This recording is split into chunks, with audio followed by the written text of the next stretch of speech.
شادی کی نسبت سے ہے، اور اس پر جو میں نے بات کرنی ہے وہ انشاءاللہ ہماری بات مختصر ہوگی، یعنی آدھے گھنٹے کی بات کرنی ہے صرف۔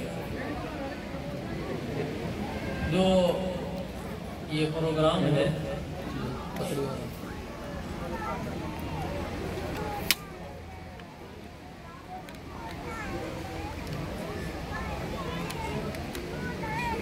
اس پروگرام میں ہم نے یہ دیکھنا ہے کہ قرآن و سنت نے شادی کے بارے میں کیا تعلیمات دی ہیں۔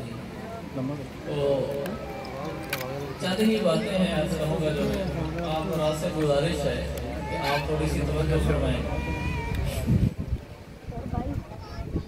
الحمدللہ رب العالمین،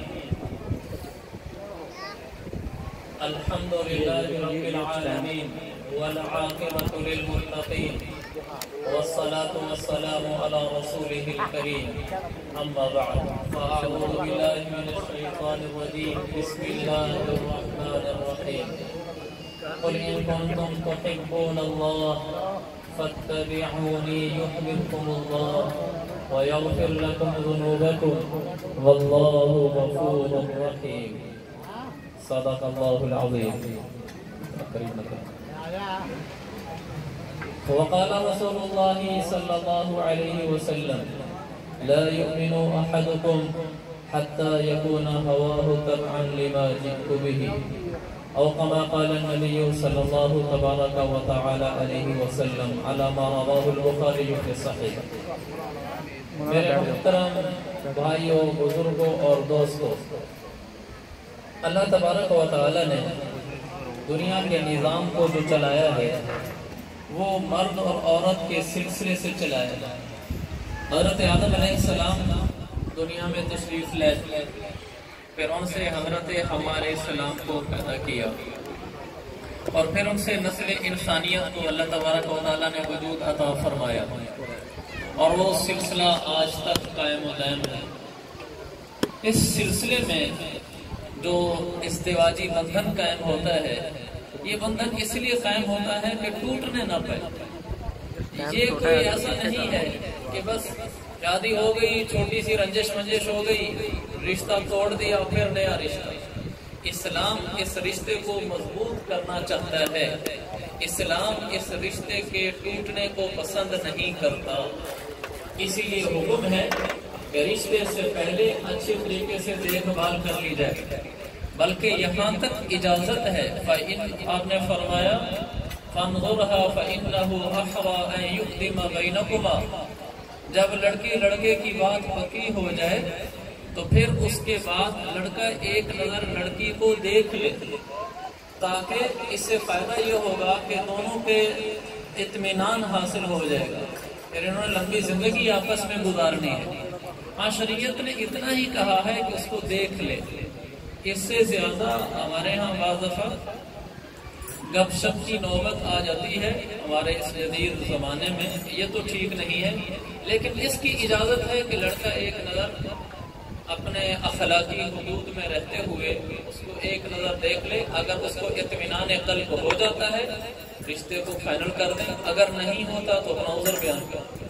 حال ہی میں مجھے اس حدیث پر اتنی زیادہ حیرت ہوئی، یعنی اس حدیث کی اثرت پر، ابھی حال ہی میں 10 دن بھی نہیں گزرے ہمارے علاقے میں واقعہ پیش آیا ہے کہ ایک آدمی نے شادی کی اور اس نے دیکھا نہیں تھا، اور شادی کرنے کے 2 مہینے 5 دن بعد اس نے طلاق دے دی، اور جب بہت بڑا ہنگامہ کھڑا ہو گیا علاقے میں، ابھی تک اس کا ادھم مچا ہوا ہے اور مچنا بھی چاہیے تھا، تو جب اس دولہا سے بات کی گئی کہ اتنی بڑی حرکت کیوں کی، اس نے کہا جی مجھے پسند نہیں ہے، تو کہنے لگے کہ دیکھ لیتے، تو اس وقت تم نے دکھلائی نہیں، لہٰذا مجھے بالکل پسند نہیں ہے، میں نے اس لیے پھر اس اللہ کے بندے نے نہ سمجھی کی 3 طلاقیں دے دی اکٹھے، 2 مہینے 5 دن بعد گھر اجڑ گیا۔ تو یہ شرعی حدود میں، اخلاقی حدود میں رہتے ہوئے لڑکا ایک نظر دیکھ لے تو کوئی حرج کی بات نہیں ہے۔ میں عرض یہ کر رہا تھا کہ یہ رشتہ قائم رہنے کے لیے، یہ رشتہ ٹوٹنے کے لیے نہیں۔ پھر جب رشتہ کرنے سے پہلے 4 آنکھیں کھولو، جب رشتہ ہو جائے تو پھر صرف ایک آنکھ کھولے رکھو، باقی ساری آنکھیں بند کر دو، پھر نبھانا ہی ہے جیسے ہی کرنا ہے۔ ہاں شروع میں اچھے طریقے سے آدمی تسلی کر لے کہ یہاں ہمارا اطمینان قلب ہے اور ہم نے رشتہ کرنا ہے، لیکن جب رشتہ ہو جائے اب مرد کے لیے حکم یہ ہے کہ اب وہ اس کو نبھائے، اب وہ مرد بن کر دکھلائے، برداشت کر کر دکھلائے، سہنا سیکھے۔ گھر کے آباد ہونے میں سب سے بڑا دخل شوہر اور شوہر کے باپ، یعنی لڑکی کے شوہر اور لڑکی کے سسر کا کردار۔ اگر یہ گھر بسانا چاہیں گھر بس سکتا ہے، یہ گھر اجاڑنا چاہیں گھر اجڑ سکتا ہے۔ میں آپ کو ایک حدیث سناتا ہوں صحیح بخاری کی کہ اللہ کے نبی صلی اللہ علیہ وسلم نے ہمیں بتایا کہ ایک سسر کو کیا کرنا چاہیے اور ایک شوہر کو کیا کرنا چاہیے گھر بسانے کے لیے۔ حضور پاک صلی اللہ علیہ وسلم سسر ہے، حضرت علی آپ کے داماد ہیں، آپ نے اپنی بیٹی فاطمہ کا نکاح حضرت علی سے کر دیا، شادی ہو گئی، گھر میں رہنا شروع ہو گئے۔ ایک دن آپ دوپہر کے وقت تشریف لائے اپنی بیٹی فاطمہ کے گھر۔ یہ میں آپ کو سنا رہا ہوں کہ کیسے نیا آنے والا گھر آباد کیا جاتا ہے، اس میں شوہر اور سسر کا کیا کردار ہے، وہ میرے پاک نبی آقا مدنی علیہ السلام نے اپنے عمل سے کر کے دکھلایا، جو میں آپ کو بھی عرض کر رہا ہوں۔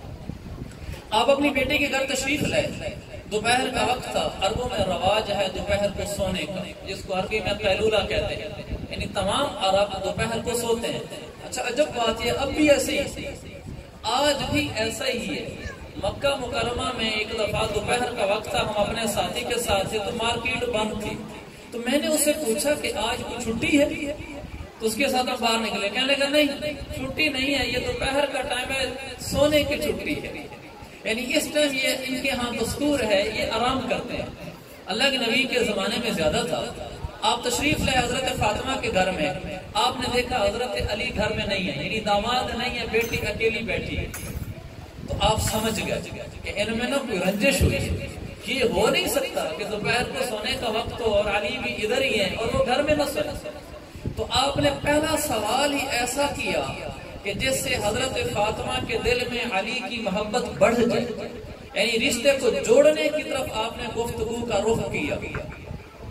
آپ نے یہ نہیں پوچھا کہ فاطمہ تیرا شوہر کہاں ہے، یہ نہیں پوچھا، یہ نہیں پوچھا کہ فاطمہ علی کہاں ہے، آپ نے فرمایا فاطمہ این ابن عمک، تیرا چچا زاد بھائی کہاں ہے، کہ وہ تیرا رشتہ دار بھی لگتا ہے، صرف تیرا شوہر نہیں ہے، لہذا اگر تمہارے اس کے درمیان بالفرض کوئی رنجش ہو بھی گئی ہے تو شوہر کے علاوہ رشتہ داری بھی تو ہے، تو رشتہ داری کا خیال رکھ کر بات پہ مٹی ڈال دینی چاہیے۔ پھر آپ نے پوچھا کہاں ہے تیرا چچا زاد بھائی، انہوں نے صاف صاف بتا دیا کہ یا رسول اللہ کان بینی و بینہ شیء فغاضبنی، کچھ اونچ نیچ آج میری اور علی کی ہو گئی ہے۔ فغاضبنی کا مطلب یہ ہے کہ انہوں نے مجھے کوئی ایسی بات کی جو مجھے رنجش ہو گئی، اور میں نے کوئی ایسی بات کی جس سے ان کو علی کو رنجش ہو گئی۔ اس سے معلوم ہوا جوڑا علی و فاطمہ جیسا ہو پھر بھی میاں بیوی میں کبھی کبھار اونچ نیچ کا بول ہو جاتا ہے۔ یہ شوہر کو ایشو نہیں بنانا چاہیے میری بیوی سامنے سے بولی کیوں، بہت بری بات ہے، یہ مرد کا مرد پنا نہیں ہے کہ اگر وہ اس بات پہ ناراض ہوتا ہے کہ میری بیوی بولی کیوں۔ ہاں بیوی کو یہ حکم ہے کہ وہ شوہر کا ادب احترام کرے، لیکن اگر بالفرض بیوی سے کوئی بول ہو بھی گیا، مرد پھر مرد بن کر دکھلائے، برداشت کرے، سہ جائے، تو اونچ نیچ ہو جاتی ہے۔ تو آپ نے پوچھا جب حضرت علی کے بارے میں تو انہوں نے کہا کچھ اونچ نیچ ہو گئی، تو پھر کہاں ہے؟ فَلَمْ يَقْلِ عِنْدِي وَخَرَجَ مِنَ الْبَيْتِ، کہ یا رسول اللہ آج وہ دوپہر کو جب ہماری تھوڑی رنجش والی بات ہو گئی تو دوپہر کو گھر نہیں سوئے، جیسے رنجش والی بات ہوگی تو گھر چھوڑ کر باہر چلے گئے۔ یہ ایک اور درس ہے مرد کے لیے، شوہر کے لیے، اگر گھر میں اونچ نیچ کی فضا ہونے لگے، بیوی کوئی بات کر دے فوراً جگہ بدل دے، کمرے میں ہے کمرہ چھوڑ دے، گھر ہی چھوٹا ہے، جیسے حضرت فاطمہ اور علی کا گھر بہت چھوٹا تھا، گھر ہی چھوٹا ہے تو گھر چھوڑ کے باہر چلا جائے، اس لیے کہ جب وہاں دونوں کھڑے رہیں گے، ابھی تو دونوں کو رنجش اور غصہ آیا ہوا ہے، یہ کچھ بولے گا پھر وہ کچھ بولے گی، یہ کچھ بولے گا پھر وہ کچھ بولے گی۔ علی اور فاطمہ میں تو یہ نہیں ہونا تھا کہ وہ تو بہت اونچے جوڑے ہیں، تو ہمیں سمجھانے کے لیے کہ واقعہ آیا، لیکن ہم جیسے اگر گھر میں کھڑے رہے تو نعوذ باللہ کوئی نہ کوئی نقصان کر کے باہر نکلیں گے۔ تو یہ دوسرا سمجھایا شوہر کو کہ جب گھر میں کوئی تھوڑی سی رنجش کی بات ہونے لگے، مرد بنو، خاموش ہو جاؤ اور چپ کر کے جگہ بدل لو۔ حضرت علی باہر چلے گئے۔ اب آگے سسر کا کردار دیکھیں۔ اب یہاں میں اور آپ اپنے معاشرے کو دیکھیں، اگر ہمارے معاشرے میں کوئی باپ بیٹی کے گھر جائے اور وہاں بیٹی سے پوچھے شوہر کدھر ہے، وہ کہ جی رنجش ہو گئی گھر چھوڑ کے چلا گیا ہے، تو ہمارے ہاں کیا کرے گا؟ بیٹی کا پکڑے گا ہاتھ، ساتھ لے کر گھر آ جائے گا، کہے گا اب پھر پنچایت ہوگی، آپ پھر پرہ بیٹھے گی، یہ اب ہم اس کو بھی نہیں دیں گے، اب اس کا باپ بھی لینے آئے گا، اس کا چچا بھی لینے آئے گا۔ ایسے نہیں ہم اپنی بیٹی دے سکتے، بیٹی کو کہے گا چل میرے ساتھ چل، بیٹی تو کوئی ایسی ہے کہ تیرا کوئی ولی وارث نہیں، ہم ہیں نا تیرے، بس بیٹی کو ساتھ لیا، گھر چلے گئے۔ جس گھر نے کوئی بسنے کی شکل بھی تھی تو باپ نے ماشاءاللہ جلدی پہ تیل کا کام دیا، اس کو اور اجاڑ دیا۔ اب دیکھیں میرے آقا نے اس موقع پہ کیا کیا ہے، جب حضرت فاطمہ نے بتایا بھی صحیح یا رسول اللہ کچھ رنجش شاید دونوں طرف سے ہوئی اور وہ گھر چھوڑ کے چلے گئے ہیں۔ اب دیکھیں سسر کا کردار، میرے نبی باہر تشریف لے جاتے ہیں، آپ کے ساتھ سہل بن سعد تھے، آپ نے کہا سہل باہر جا کر دیکھو علی کدھر ہے۔ انہوں نے جا کر دیکھا تو حضرت علی مسجد نبی میں کہیں ایک کونے میں نیچے زمین پر مٹی پر لیٹے ہوئے تھے۔ تو آپ کو آ کر بتایا حضرت سہل نے کہ وہ مٹی پر لیٹے ہوئے ہیں، میرے آقا خود تشریف لے گئے اور وہاں جا کر دیکھا حضرت علی زمین پر آرام کر رہے ہیں، جسم مبارک سے حضرت علی کی چادر اتری ہوئی ہے تو جسم کو کمر مبارک کو مٹی لگی ہوئی ہے۔ میرے آقا تشریف لے گئے، اس وقت سسر ہیں آپ گئے اور آپ نے جا کر جھڑکا نہیں، علی یہ میری بیٹی کو رنجش دے کر آیا ہے، حالانکہ فاطمہ سیدۃ نساء اہل الجنہ، جنت کی عورتوں کی سردار ہے۔ میرے نبی نے فرمایا فمن آذاها فقد آذانی، جس نے فاطمہ کو اذیت دی اس نے مجھے اذیت دی۔ آپ نے فرمایا فاطمہ بضعۃ منی، میرے جگر کا ٹکڑا ہے، اگر اس کو کوئی تکلیف دیتا ہے تو محمد مصطفیٰ کو تکلیف ہوتی ہے۔ تو آپ جا کر کہہ سکتے تھے کہ علی میری بیٹی لخت جگر جگر گوشہ بطول، تو اس کو تکلیف دے کر آیا ہے؟ نہیں، اس موقع پر سسر کا کردار میرے آقا نے سمجھانا تھا۔ آپ گئے، علی سوئے ہوئے ہیں تو ان کے کمر سے جو پیچھے چادر اتری ہوئی تھی یہ کمر ہے، تو اللہ کے نبی نے یمسح بیدہ، آپ اپنے ہاتھ مبارک سے حضرت علی کی کمر پر لگی ہوئی مٹی کو صاف کرنے لگے، آرام آرام سے صاف کر رہے ہیں۔ حضرت علی کی جاگ آ گئی، آپ نے پیار سے کہا قم یا ابا تراب۔ ابا تراب عربی گرامر کے لحاظ سے کنیت ہے جو پیار کے موقع پر بولا جاتا ہے۔ ہماری عرفی زبان میں مطلب یہ ہوگا میرے پیارے اٹھو تو صحیح۔ آپ نے یہ بھی نہیں کہا کہ علی اٹھ، آپ نے کہا میرے پیارے اٹھو تو صحیح۔ اور انہوں نے دیکھا تو سسر ہے جس کی بیٹی سے کچھ رنجش ہو گئی ہے، تو انہوں نے جب سسر کا یہ آگے سے رویہ دیکھا، اتنا پیار اتنی محبت، تو اٹھ کر آپ کے ساتھ چل دیے۔ آپ ان کو لے کر گھر آئے، حضرت علی سے ایک لفظ نہیں کہا آپ نے کہ آپ نے میری بیٹی کو کیا کہا، کیوں کہا، آئندہ نہ کہنا، کچھ نہیں کہا۔ گھر لے کر آئے، فاطمہ بھی تھی، ادھر علی آ گئے، بڑا عظیم جوڑا ہے۔ آپ نے دونوں کے ہاتھوں کو ایک دوسرے کے ہاتھ میں رکھ کر صلح کرا کے گھر اکیلے تشریف لے آئے، بیٹی کو وہیں چھوڑ آئے۔ یہ بتایا کہ اگر سسر بیٹی کے گھر جاتا ہے، بیٹی کمزور ہے، تھوڑی کوئی رنجش کی بات بتا بھی دیتی ہے، وہیں صلح کرا کے بسانے کی کوشش کرے، یہ نہیں کہ پھر وہاں دو چر اور لگائے اور واپس آ جائے بیٹی کو ساتھ لے کر۔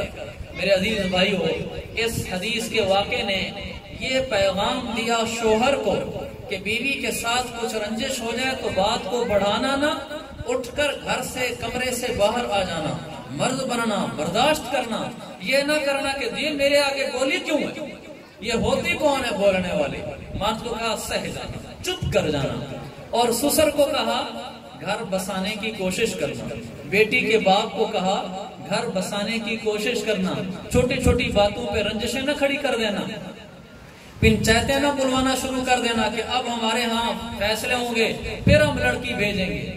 کوئی سنگین معاملہ ہے تو ٹھیک ہے، لیکن ہر چھوٹی موٹی بات کو ایسے ایشو نہیں بنا لینا چاہیے۔ تو میرے عزیز بھائیو، اس حدیث میں نے آپ کو سسر کا اور شوہر کا کردار بتایا، اور اگلے جو 15 منٹ ہمارے باقی ہیں اس میں آپ کو یہ بتاتا ہوں کہ شوہر کا کیا کردار ہے۔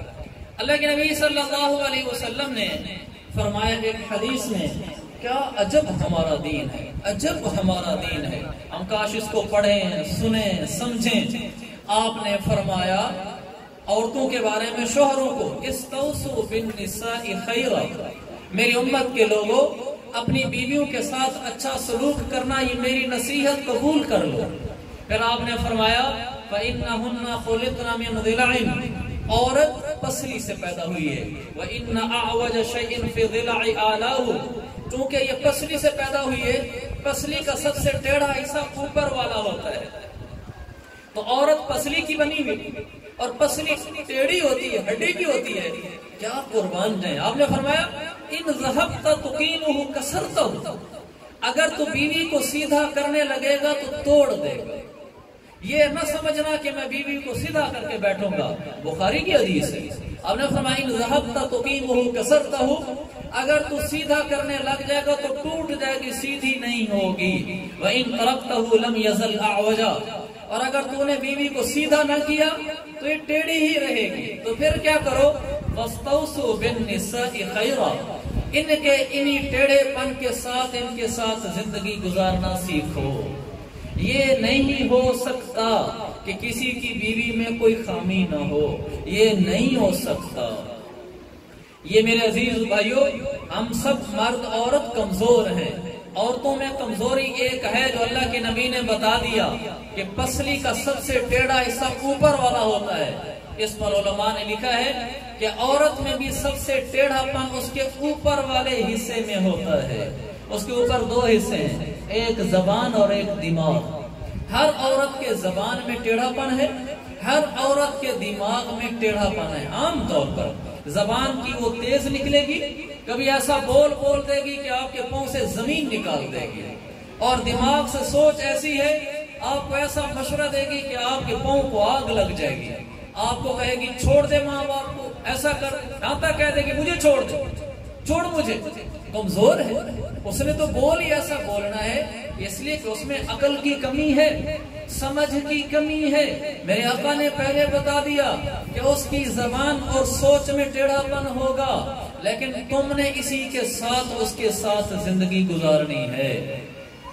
لہذا اگر کوئی شوہر یہ سمجھتا ہے کہ میری بیوی میرے سامنے بولتی ہے یا میری بیوی مجھے مشورے ایسے دیتی ہے، اس بیوی کو چھوڑ دینا چاہیے، یہ نادان ہے، اس کو سمجھ ہی نہیں۔ اگر یہ اور بیوی لے کر آئے گا اس میں بھی یہ خامی ہوگی۔ دوسری حدیث آپ نے فرمایا کیا ہمارا خوبصورت دین ہے، ہمارے دین نے ہمیں صرف یہی نہیں بتایا کہ نماز پڑھو، روزہ رکھو، تلاوت کرو، داڑھی مبارک رکھو، یہ دین کا ایک حصہ ہے۔ دین کا بڑا حصہ معاشرت ہے، معاملات ہیں۔ شادیاں کر لیتے ہیں، ہمارے ہاں شادی سیکھی نہیں ہوتی، نہ شوہر نے سیکھی ہوتی ہے عام طور پر، نہ سسر نے سیکھی ہوتی ہے کہ گھر بسانے کیسے ہیں۔ اللہ کے نبی نے فرمایا لا یفرق مؤمن مؤمنۃ، کوئی مسلمان شوہر اپنی مسلمان بیوی سے نفرت نہ کرے۔ نفرت کیوں نہ کرے بھائی؟ دل میں تو آتا ہے کہ اس میں یہ خامی ہے، یہ خامی ہے۔ میرے آقا نے مسئلہ حل کر دیا۔ آپ نے فرمایا ان کرہ منہا خلقا خلقا رضی منہا آخرا، اگر اس کو اپنی بیوی کی کوئی عادت ناپسند ہے، خلقا، بیوی کی عادت ناپسند ہے، فرمایا تو اس کی کوئی دوسری عادت پسند بھی ہوگی۔ ہر عورت میں ایسے ہے، کوئی اگر خامی ہے تو کوئی خوبی بھی ہوگی۔ یہ تو نہیں ہو سکتا کہ کوئی عورت ساری ہی خراب ہو، اور یہ بھی نہیں ہو سکتا کہ کوئی عورت ساری ہی خوبیوں والی ہو، یہ نہیں ہو سکتا۔ عورت ہے، انسان ہے، اگر اس میں ایک خوبی ہے تو دوسری طرف خامی ہے، ایک طرف خامی ہے تو دوسری طرف خوبی ہے۔ تو میرے آقا نے فرمایا اگر خامی نظر آ رہی ہے تو خوبی دیکھ لو، اس پہ راضی ہو جاؤ۔ اور پھر فرمایا خلقن، اگر تمہاری بیوی کے جسم کی بناوٹ میں کوئی چیز تمہیں ناپسند ہے، تم کہتے ہو قد ٹھیک نہیں ہے، تم کہتے ہو رنگ ٹھیک نہیں ہے، تمہیں کوئی اور اس پر اعتراض ہے، تو اس کی کوئی اور خوبی بھی ہوگی، اس خوبی کو دیکھ لو۔ اس سے ہمیں یہ پیغام دیا کہ اگر یہ بیوی چھوڑ دو گے، پھر کوئی اور بیوی لے کر آ جاؤ گے، یہ نہ سمجھنا کہ اس میں کوئی خامی نہیں ہوگی، یہ نہ سمجھنا اس میں ایک خوبی ہوگی جو تمہیں پسند تھی، اس خوبی کی بنیاد پر تم لے آئے، تم نے کہا اس کا قد ٹھیک نہیں ہے، میں دوسری لاتا ہوں، اس کو چھوڑتا ہوں، اس کا قد ٹھیک ہوگا تو کوئی اور خامی ہوگی۔ اگر آپ نے اس کو اس لیے چھوڑا کہ رنگ ٹھیک نہیں ہے، دوسرے کو رنگ میں اچھی لے آئے تو اس میں کوئی اور خامی ہوگی۔ میرے عزیز بھائیو، یہ نہیں ہو سکتا کہ آپ کوئی ایسی عورت ڈھونڈ کے لیں اپنے گھر میں جس میں کوئی خامی نہ ہو۔ جب کوئی نہ کوئی خامی ہونی ہی ہے تو پھر اسی بیوی پہ راضی ہو جاؤ جو آپ سے محبت بھی کرتی ہے، آپ کے ساتھ رہنا بھی چاہتی ہے، آپ کیوں اس کو چھوڑتے ہیں؟ گھر کا بسانا شریعت میں مطلوب ہے، گھر کا ٹوٹ جانا شریعت کو ناپسندیدہ ہے۔ یہ میرے عزیز بھائیوں جو میں چند گزارشات کر رہا ہوں کہ ہم نے گھروں کو بسانا ہے، عورت کے اوپر برداشت کرنا ہے، اس کا بول سخت ہوگا۔ ہمارے دوست ہیں پٹھان ہیں، اور ناراض نہ ہونا اگر کوئی پٹھان بیٹھا ہوتا، پٹھانوں کا غصہ بڑا مشہور ہے۔ تو وہ گھر میں کھڑے تھے تو اس کی بیوی آگے سے بول رہی تھی، تو اس کا کزن آیا اور عدنان نام ہے اس کا، تو وہ اس کو کہنے لگا کہ یہ کیا کر رہا ہے، بول آگے سے، مرد مرد، وہ عورت ہو کے تیرے سر پہ چڑھ رہی ہے۔ ہمارے دوست ہے ماشاءاللہ عالم ہے اور بڑے اچھے اخلاق والا ہے، تو کہنے لگا مرد ہی تو بنا کھڑا ہوں۔ اس نے کہا وہ کیسے؟ کہا وہ بیچاری عورت ذات ہے، برداشت نہیں ہے، اس میں پھٹ رہی ہے، میں مرد ہوں، برداشت کر کے کھڑا ہوا ہوں۔ یہ مردان کی ہے کہ عورت غصہ دلائے آپ برداشت کر جائیں۔ یہ کیا مردان کی ہے کہ عورت نے غصہ دلایا، آپ نے کہا طلاق طلاق طلاق۔ آپ تو عورت سے بھی بدتر نکلے، وہ تو ناقصات عقل و دین ہے کہ شریعت نے بتایا بیچاری عقل کی کمزور ہے، سمجھ کی مرد کی نسبت کمزور ہے، وہ اسی لیے تو عورت کے حق میں طلاق، عورت کے ہاتھ میں طلاق کا اختیار نہیں دیا۔ لوگ کہتے ہیں عورت کو طلاق کا اختیار نہیں ہے، میں آپ کو یقین سے کہتا ہوں اگر طلاق کا اختیار عورتوں کے ہاتھ میں دیا جائے، یہ سال بھی نہیں گزرنے دیں گی گھر آ کے بیٹھی ہوگی، ان بیچاریوں میں برداشت ہی نہیں ہے۔ یہ مرد ہے جس میں برداشت ہے۔ ہمارے یہاں ایک لڑکے کی شادی ہوئی، بڑا ہی بیچارہ بے صبر قسم کا ہے، اور یعنی برداشت نام کی کوئی چیز نہیں ہے۔ اچھا اس کی گھر میں کوئی زیادہ بنی بھی نہیں، میں حیران ہوں اس کے اوپر۔ اللہ کے نبی کی حدیث کہ مرد میں سمجھ زیادہ ہوتی ہے، وہ پھر بھی برداشت کر کے چل رہا۔ میں نے کہا اگر یہ عورت ہوتی نا جیسی اس میں برداشت کی کمی ہے، یہ سال سے پہلے گھر آئی بیٹھی ہوتی۔ مرد بنو میرے عزیز بھائیو، مرد بنو۔ عورت غصہ دلائے، بات کرے، اس کی کوئی چیز پسند نہ آئے، سوچ سمجھ کر زبان سے بولو۔ غصے میں بول دیتے ہیں طلاق طلاق طلاق، پھر مشورہ لیے مسئلے پوچھتے پھر رہے ہوتے ہیں جی کوئی گنجائش ہے غصے میں طلاق دیے۔ وہ کوئی محبت میں بھی طلاق دیتا ہے؟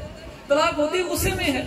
لہٰذا غصے کے وقت میں کنٹرول کرنا سیکھیں، ہم غصے کے وقت میں برداشت کرنا سیکھیں، چپ کرنا سیکھیں۔ کتنی طلاقیں غصے میں ہو جاتی ہیں۔ تو میرے عزیز بھائیو، ایک یہ میری طرف سے گزارش ہے کہ عورت جب بول رہی، حضرت عمر رضی اللہ عنہ کے پاس ایک آدمی آیا اور اس کا مسئلہ یہ تھا کہ اس کی بیوی نے اس کے سامنے کوئی بات کر دی تو حضرت عمر سے شکایت کرنے آیا۔ وہ آیا، دروازہ کھٹکھٹایا تو اندر سے حضرت عمر کی بیوی حضرت عمر سے کچھ بول رہی تھی، تو وہ دروازہ کھٹکھٹا کے واپس چلا گیا۔ دروازہ تو کیونکہ کھٹک چکا تھا، حضرت عمر باہر آئے تو دیکھا آدمی جا رہا ہے، پوچھا بھائی کہاں؟ کہنے بس وہ کوئی کام تھا۔ میں نے کہا کیا کام تھا؟ کہ بس جی ایک کام تھا۔ اس نے بتایا ایسے ہی نہیں کہ جو مسئلہ میں لے کر آیا ہوں یہ تو ادھر بھی ہے۔ حضرت عمر نے کہا بتاؤ تو صحیح۔ تو کہنے لگا جی میری بیوی میرے سامنے بول پڑتی ہے تو میں آپ کے پاس شکایت لے کر آیا تھا۔ تو میں نے کہا شکایت کی کیوں نہیں؟ کہا جی وہ آپ کے گھر بھی بول رہی تھی۔ حضرت عمر نے بڑا خوبصورت جواب دیا، وہ مشہور جواب ہے ان کا۔ حضرت عمر نے فرمایا میری بیوی انہا غسالتن انہا کناستن، میری بیوی یہ میری دھوبن ہے، میرے گھر کے کپڑے دھوتی ہے، کناستن گھر کے جھاڑو دیتی ہے، میرے بچوں کو پالتی ہے، میرے لیے کھانا تیار کرتی ہے، سب سے بڑی بات یہ ہے میری عصمت کی محافظ ہے، میری پاک دامنی کی محافظ ہے، میرے لیے بہت بڑا سرمایہ ہے۔ اگر کبھی ایک دفعہ بول بھی پڑی ہے تو کیا حرج ہے؟ تو اس کو سمجھا دیا، کبھی کبھار اونچ نیچ ہو جاتی ہے تو کیا حرج کی بات ہے؟ اس لیے میرے عزیز بھائیو، مردوں کو برداشت کا حکم ہے۔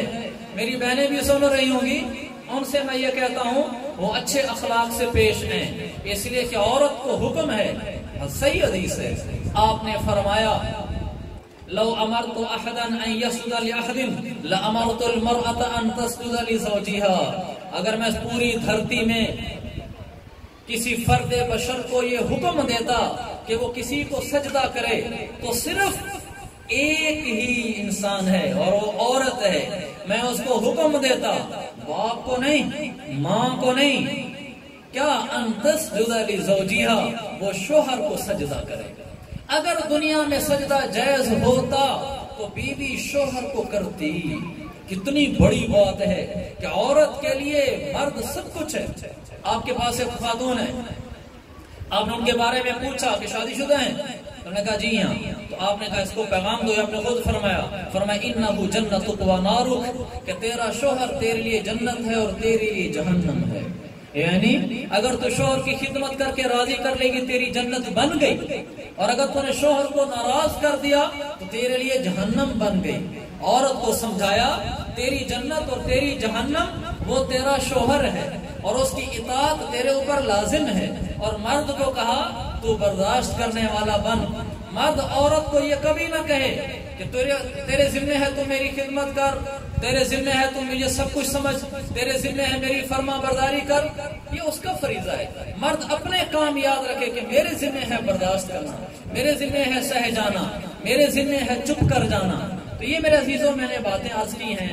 آخری 4 منٹ میں صرف ایک بات اور عرض کرتا ہوں، وہ یہ ہے کہ میں نے ابھی تک یہ عرض کیا کہ شوہر کے ذمہ یہ ہے کہ بیوی کے ساتھ حسن سلوک سے پیش ہے، پیار سے پیش ہے، محبت سے پیش ہے، حتیٰ کہ المؤمن یؤجر فی کل امرہ، ایمان والے کو اپنے ہر معاملے میں نیکی ملتی ہے۔ آپ نے فرمایا حتیٰ یؤجر فی لقمۃ التی یرفعها الی فمرتہ، اگر وہ شوہر لقمہ اٹھا کر بیوی کے منہ میں ڈالتا ہے اس پر بھی اس کو نیکی ملتی ہے۔